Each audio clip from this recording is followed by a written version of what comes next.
प्रिय बच्चों, आज के इस वीडियो में हम आपको क्लास 9th के मैथमेटिक्स की तरफ ले चलेंगे। इसमें पहला चैप्टर रियल नंबर का है। तो सबसे पहले हमको ये नंबर सिस्टम में ये देखना पड़ेगा कि आखिर हम पढ़ना क्या चाहते हैं। नंबर सिस्टम को हमें कंप्लीट करने के लिए एक फॉर्मूला देंगे। उससे पहले हम कुछ चीजें आपको स्पष्ट कर देना चाहते हैं। उसमें क्या है, सबसे पहले एक सेट वर्ड होता है, सेट, SET, सेट। हालांकि ये थोड़ा हायर लेवल की क्लासेस में आते हैं सेट और सेट थ्योरी, सेट डिस्कशन, लेकिन यदि 9th क्लास से इसे चालू किया जाए तो 9th के क्लास के हित में रहेगा। सेट क्या होता है? अ कलेक्शन ऑफ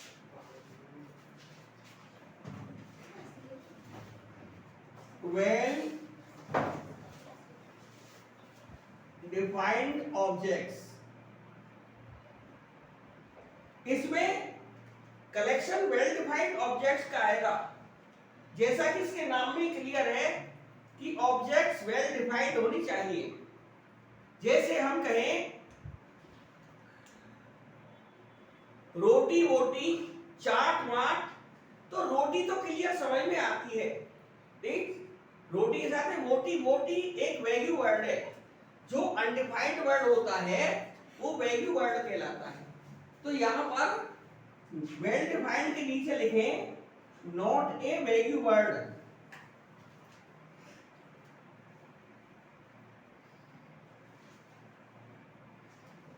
कोई भी वैल्यू वर्ड इसमें नहीं आता है।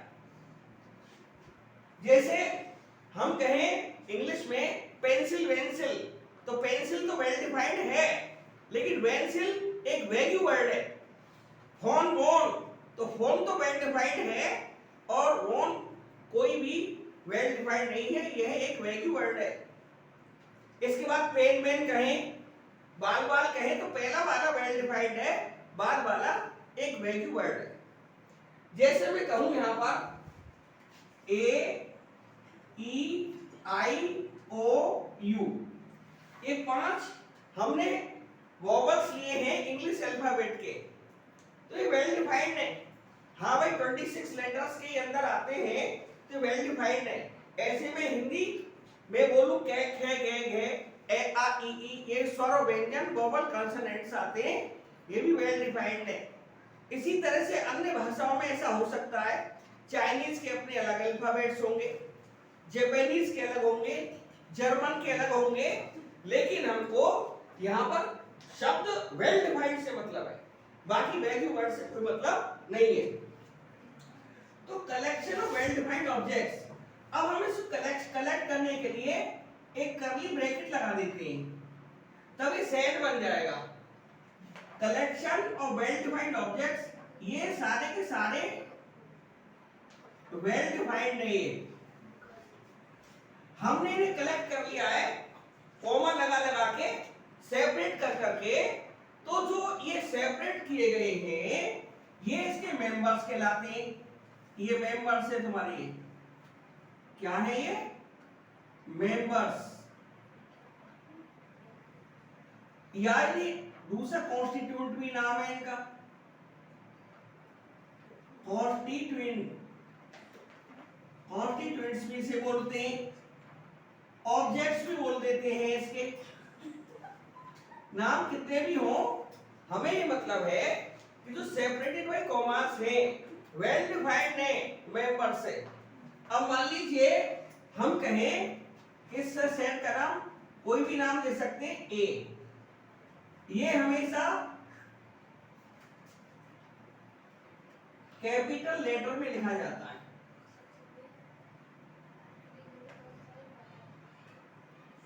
सेट जो होता है वो हमेशा कैपिटल लेटर में लिखा जाएगा।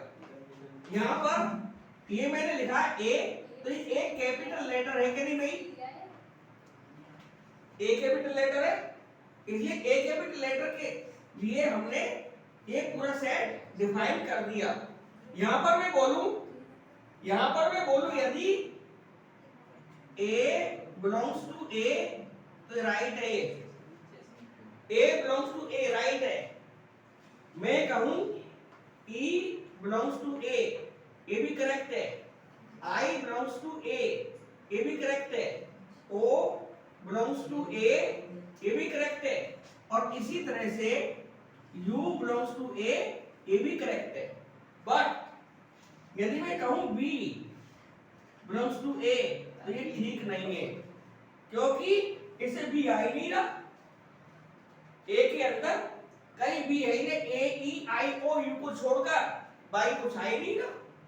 तो जो बाकी लिख रहे हैं एक्स्ट्रा, तो एक्स्ट्रा है ये, तो हम ये भी कह सकते हैं B does not belong to A। ये जो साइन है ये आता है belongs to के लिए, belongs to, और ये दूसरा sign does not belong to के लिए आता है। कोई यदि मेंबर एक्स्ट्रा मेंबर है या कोई भी अन्य एलिमेंट है, इनको एलिमेंट्स भी कहते हैं। ये जो हमने लिखे हैं A E I O U, इनका एक नाम एलिमेंट भी कह सकते हैं, ये एलिमेंट्स भी कहलाते हैं। यानी इन्हें एलिमेंट्स बोले, कॉन्स्टिट्यूएंट्स बोले, मेंबर्स बोले, कोई फर्क नहीं पड़ता। और सबको कॉमा से सेपरेट करके कर्ली ब्रैकेट में लगा दें तो we will get a set, तो हमें एक सेट मिल जाएगा। फिलहाल एक सेट है और इस सेट में केवल इंग्लिश के 5 letters A E I O U लिखे हुए हैं। अब यदि मैं लिखूं इसको दो साइडों से, A is equal to X such that X is a vowel। मैंने X को ऐसे भी लिखा, X is a vowel। Vowel कौन कौन से हमारे पास में? X की वैल्यू क्या क्या आ सकती है? X की वैल्यू यहां पर आ सकती है वॉवल के लिए A E I O U। यदि हम इसे ऐसे लिखें X such that X is a vowel, तो ये भी हमारे दूसरा फॉर्म है सेट को रिप्रेजेंट करने का। तो हमको दो तरह की बात मालूम पड़ी कि सेट का रिप्रेजेंटेशन है दो प्रकार से हो सकता है, एक टेबुलर फॉर्म में, एक है set builder form. Tabular form का दूसरा नाम है roster form. Set builder form का दूसरा नाम है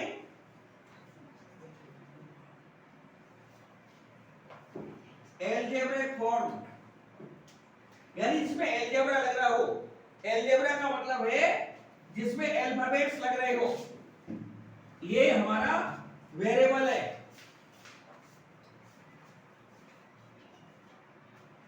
और वेरिएबल का प्रयोग होने की वजह से ये एल्जेब्रिक फॉर्म भी कहलाती है, ये सेट बिल्डर फॉर्म भी कहलाती है। ये टेबुलर फॉर्म है, ये टेबल में लिखा हुआ है, तो ये वाली टेबुलर फॉर्म में जैसे मैंने लिखा था A equal to A E I O U। अब मैंने लिखा A equal to X such that X is a vowel।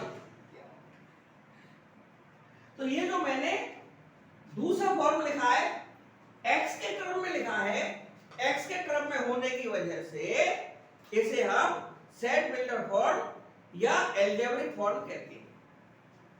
हमने इस सेट को डिफाइन किया क्योंकि हमें 9th क्लास में सिर्फ सेट के बारे में बताना था, इसलिए इसको ज्यादा ना बता के सिर्फ एक सबसेट और यहां पर रिप्रेजेंट करेंगे। सबसेट क्या होता है?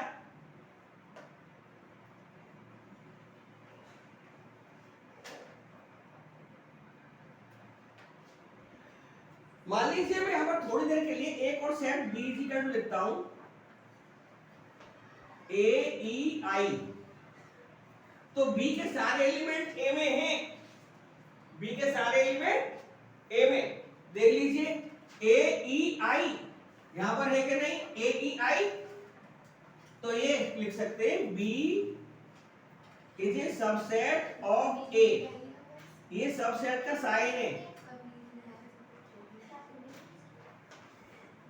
इस सबसेट का साइन है। इसका डिफाइन आ गई निकल कर, देखो डिफाइन निकल कर आ गई। ऐसा सेट जिसके सारे एलिमेंट्स दूसरे सेट में हो, इसके एलिमेंट ए ई आई है और वो सारे एलिमेंट ए ई आई सेट ए में ए ई आई ओ यू में है। तो यहां पर क्या define I, a collection of well defined objects or elements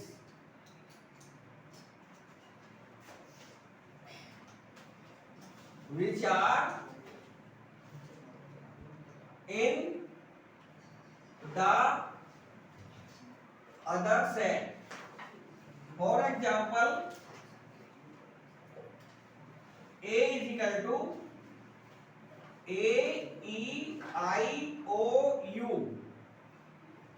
और मैंने एक सेट और लिख लिया B, उसको लिख लिया A E I। तो B के सारे एलिमेंट A में हैं, तो B यहां पर सबसेट हो गया। Here all elements of B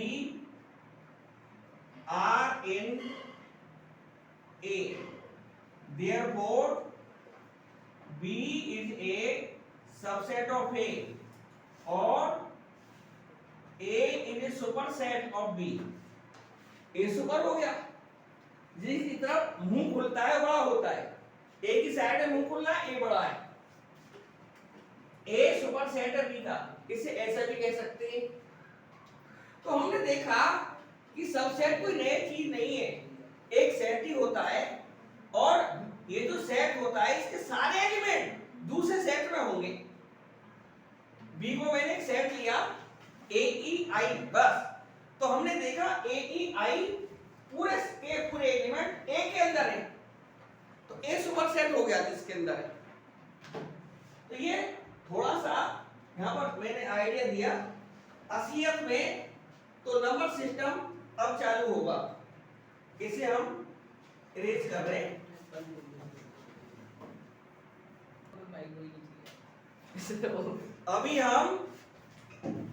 अभी हम आपको इसी नंबर सिस्टम में सेट थ्योरी के बारे में केवल दो टॉपिक की हमने चर्चा की, एक था सेट, एक था सबसेट या एक सुपरसेट, ये तीन चीजों की चर्चा की। अब क्योंकि नंबर सिस्टम में बहुत सारी चीजें आती है, तो आज एक फार्मूला यहां पर बना रहा हूं, क्या है, n is a subset of w, w is a subset of i is a subset of q is a subset of r and R is a subset of C। यहां पर सबसेट वर्ड आया तो मैंने वो पहले ही define कर दिया था। अरे वन बाय वन करके चलते, n क्या चीज है, यहां पर नंबर ही चलेंगे, n is equal to set of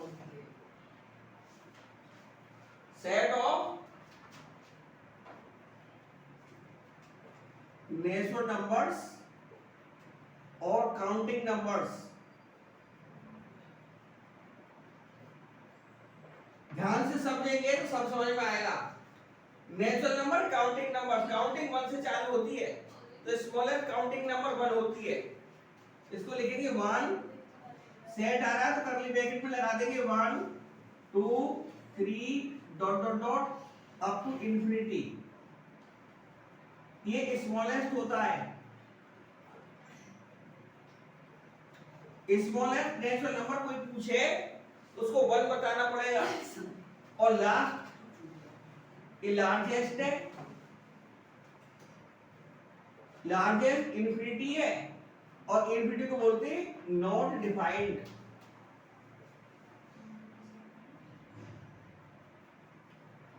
ये नॉट डिफाइंड आता है। इसको कोई एल्जेब्रिक फॉर्म में लिख सकते हैं, x such that x is a natural number. इसके बाद में सेकंड नंबर आता है w। w is equal to set of whole numbers. Whole numbers non negative integers होते हैं। नॉन नेगेटिव इंटीजर्स इनका दूसरा नाम है, और non negative integers, non negative integers इनका दूसरा नाम है। इंटीजर होंगे नॉन नेगेटिव होंगे, इसका मतलब जीरो चालू कर दो इन्हें, 0 1 2 3 dot dot dot up to infinity. इसमें ये स्मॉलेस्ट है, स्मॉलेस्ट होल नंबर 0 है, और largest whole number not defined है। इसी तरह से इनको भी लिख सकते हैं, x such that x is a whole number और नॉन नेगेटिव इंटीजर।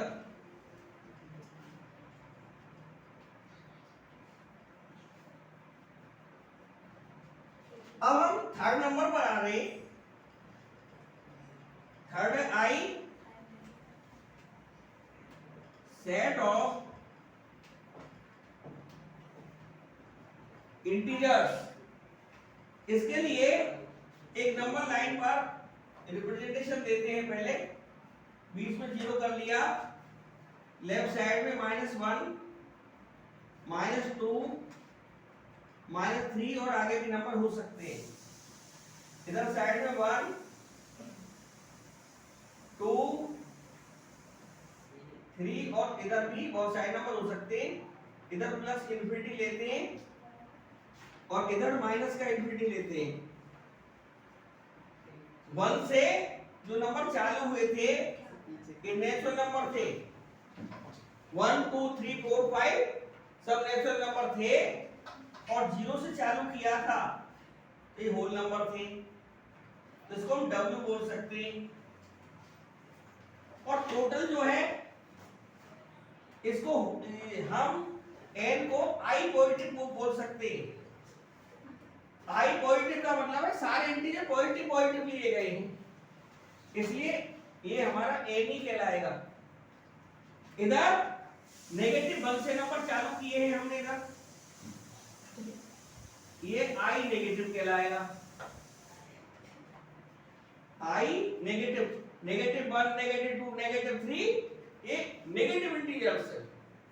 तो हमने सेट ऑफ इंटीजर्स को ऐसे रिप्रेजेंटेशन दिया है ऑन द नंबर लाइन। हम इसको लिख सकते हैं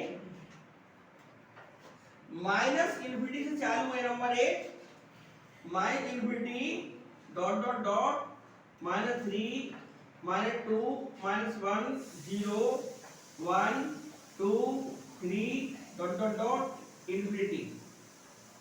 इसमें स्मॉलेस्ट कोई डिफाइंड नहीं है, स्मॉलेस्ट है लार्जेस्ट है।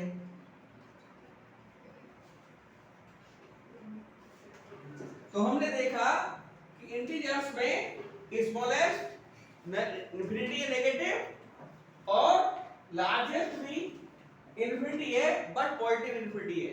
तो हम कह सकते हैं कि सेट ऑफ इंटीजर्स में स्मॉलेस्ट और लार्जेस्ट डिफाइंड नहीं होता। आज हम सिर्फ इतना ही पढ़ाएंगे क्योंकि काफी अभी इसमें टॉपिक्स बचे हुए हैं। अभी तो ये फॉर्मूला ही बचा हुआ है, अभी QRC 3 बचे हुए। तो अगले वीडियो के लिए हम अलविदा लेने से पहले आपसे कहेंगे कि भाई हमारे वीडियो को सब्सक्राइब करें, लाइक करें और हमारे चैनल के लिए ज़्यादा से ज़्यादा लोगों को जागरूक करें। अगले वीडियो में फिर मुलाकात हो, कल ही मुलाकात हो जाएगी। तब तक के लिए धन्यवाद।